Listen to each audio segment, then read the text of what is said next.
All right, let's talk about Mike Waltz, shall we? Let's talk about what the Trump administration is currently doing. And we saw that Mike Waltz, the national security advisor, was said to be leaving early this morning. We actually been hearing reports of this for a few weeks now. How is this all going to unfold? Is he out? Is he being fired because of the whole signal leak? Was that the issue that was going to be unfolding for him? That the signal issue was the reason he was going to be kicked out? Well, now we learned later this afternoon that, of course, he's not been fired. He's been reassigned. He's been pushed over to the United Nations.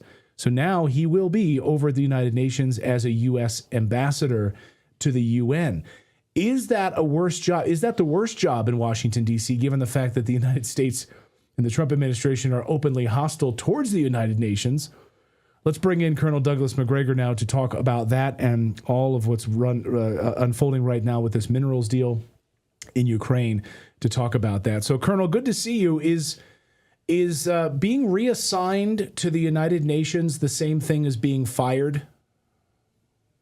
Boy, that's an interesting one. Before we delve into that, Natalie, I'm glad to see you're back and hopefully recovered. Yes, and your on the mend. Too, Thank you so much. Yeah, it was a rough one. It's been a rough spring season. We missed you. Thank you. Yeah, it was. Well, she was in bed for like a week. It's a good one, and I don't think any of us can say with absolute certainty. But I suspect that something had to be done to move Waltz out simply because of the signal chat.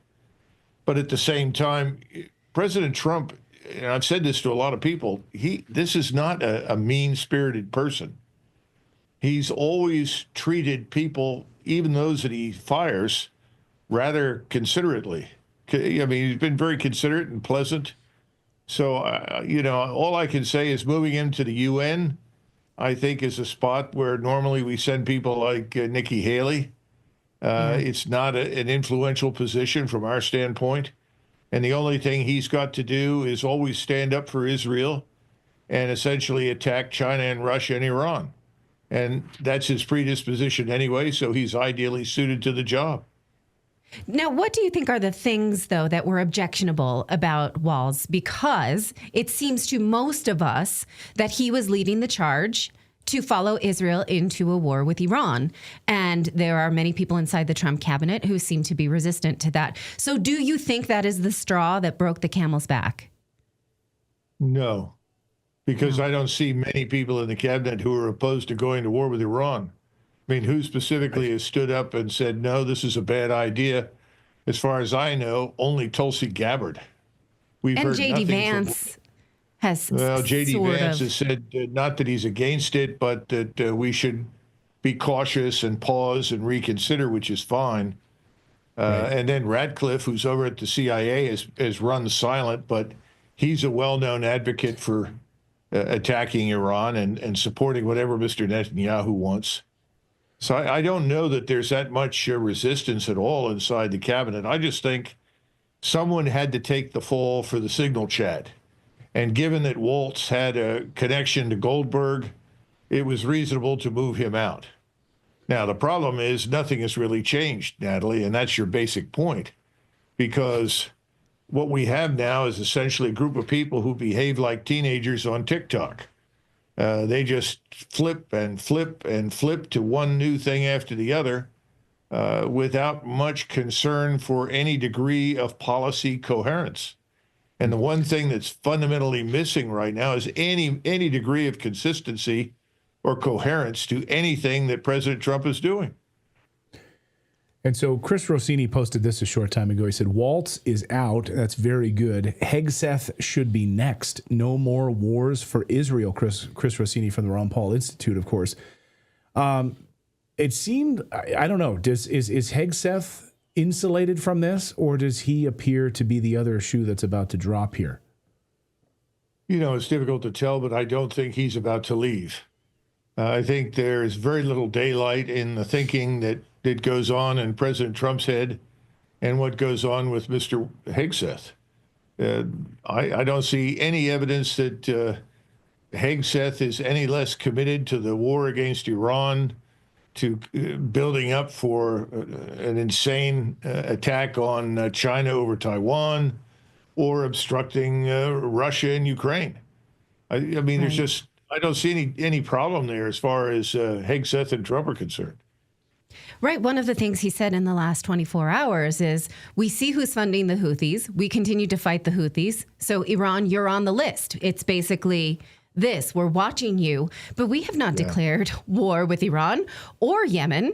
And so how can he continue to, rage this campaign without any formal declaration of who our enemies are here? Well, we've been doing that certainly since the 1960s. We went into Vietnam without a declaration of war, and I haven't seen any evidence that we're about to declare war today against anyone. So the constitutional context is completely absent. I think what we have right now are a series of policies that are really not mutually enforcing. They seem to be entirely impulse driven by President Trump. You know, you take on the whole world for all intents and purposes with your tariff war. The rationale for your tariffs, the mathematics to support it, makes no sense. This is why the Japanese announced that, fine, they're going to sell their products to China and do business with the Chinese. They don't need to do business with us. And I think that's the tip of the iceberg right now. Again, Mr. Trump went into that thinking, well, I'm the big enchilada. No one can get along without us. He's about to find out that's not true. The Chinese and the Japanese are doing business in their own currency anyway. So you're accelerating with the tariff war, de-dollarization. Then you move to Russia, and you have this absurd agreement that's recently been signed with Ukraine about, well, it was supposed to be about rare earths. It's actually more about oil, natural gas, and aluminum. But it includes a clause that says that part of the reciprocity or Ukraine giving us first access to everything and anything is military assistance from us. Now, you've been dealing with the Russians for the last few weeks, and ostensibly, we seem to sign on for neutrality for Ukraine. Well, if we're going to treat Ukraine in the future as a neutral state, it can't receive any military aid from us, nor would we want it to, because it is our intervention in Ukraine, our buildup of Ukrainian forces, that's led to this terrible and pointless war. We essentially used Ukraine as a facade and a battering ram for our war with Russia. So then you move back to the Middle East, and you have these talks with Iran that ostensibly were supposed to come to some sort of arrangement that would avoid a war, and we have the Secretary of Defense threatening war against the Houthis and ostensibly Iran by extension. So, it's hard for people outside the United States to listen to what President Trump says, what his cabinet says, and the things that we're doing, and see any degree of coherence. In other words, we've become completely unpredictable. We act one like of the things a teenage criminal extorting his high school teacher. Well, one of the things that I saw when I watched the announcement of the minerals deal is this is what Hillary Clinton wanted. This is exactly what the Democrats wanted. So we're going to pretend that it's some kind of victory for the Trump administration when the Biden administration was just pretending they didn't want it and doing it furtively. At the very least, President Trump is getting the minerals deal, getting the weapons deal, getting the money to rebuild Ukraine, the benefits of that investment. But again, it's what we held the Democrats accountable for doing in secret. At the very least, he's doing it in plain sight. Well, you made a good point, Natali, and I think it's an important one. Unfortunately, President Trump at this stage, I think, is desperate for something he can point to as a quote-unquote win.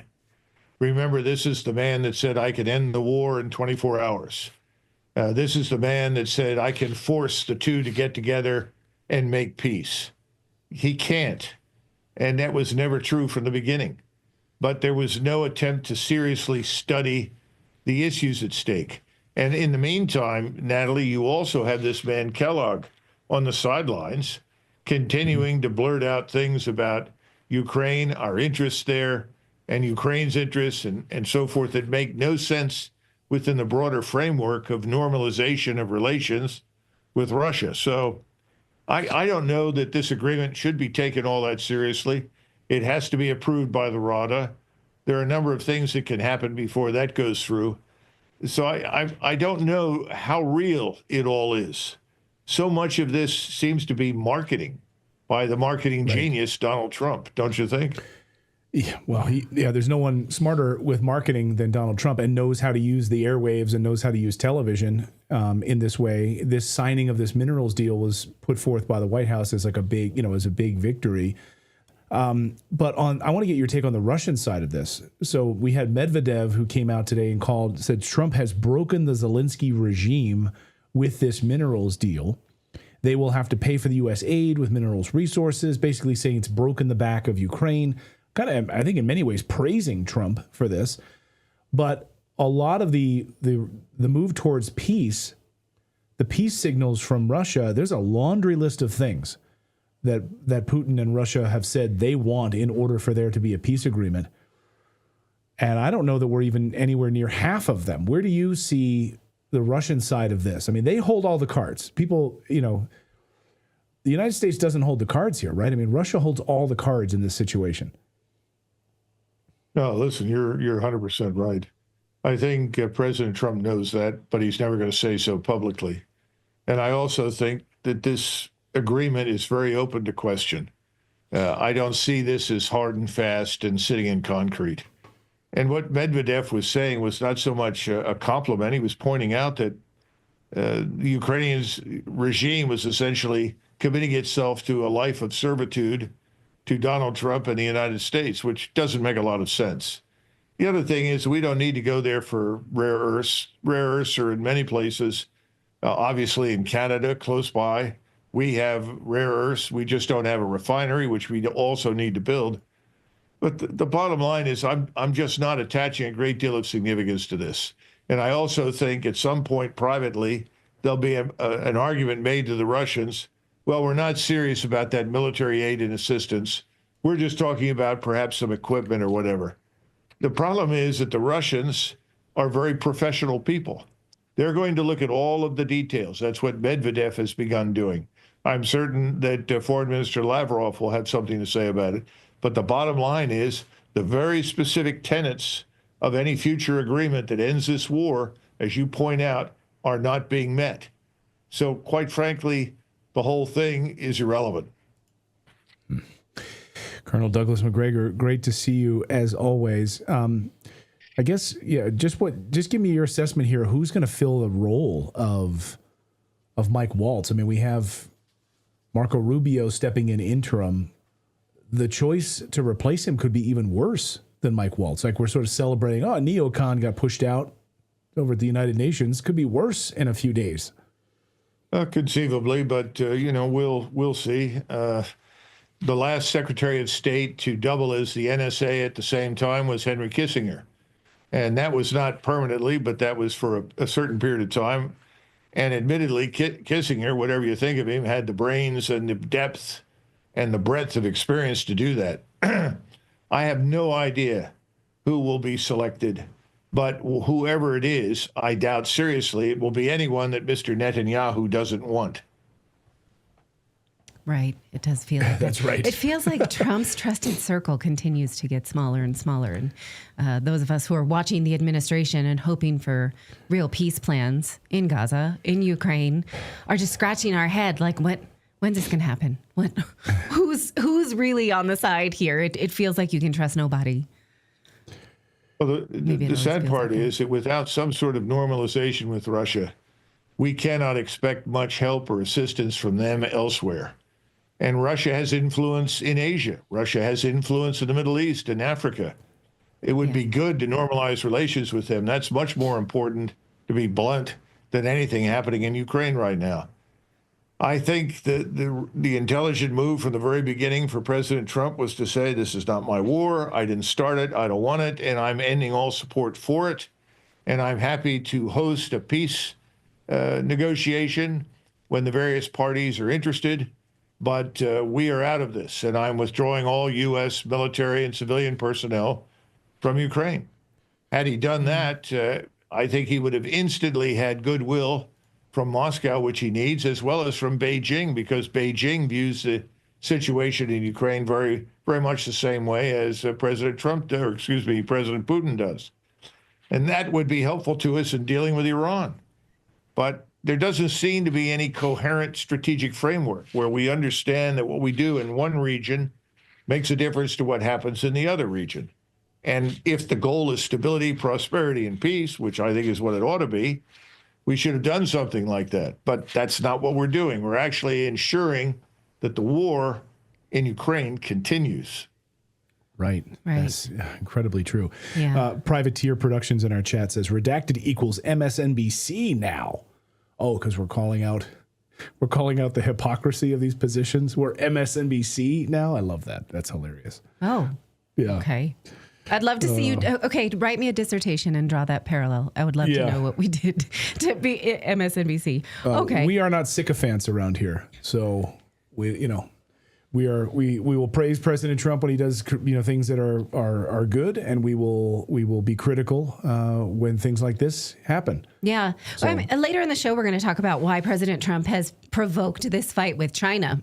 And over the COVID pandemic, it seems like, we're not catching a lot of flies with honey, and I'm not exactly sure why we're doing it. So you're right. It's not really an isolationist type philosophy that we're enacting here. It's a provocation.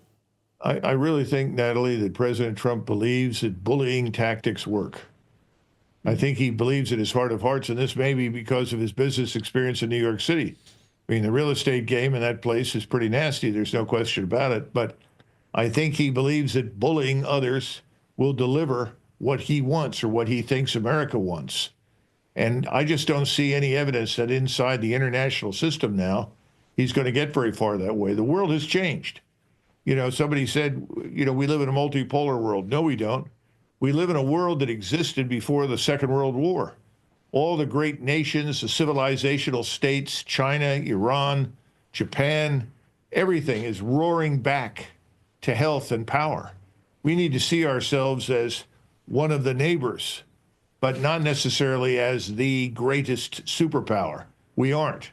And that's the biggest single problem. I still think President Trump is surrounded by people who are telling him, boss,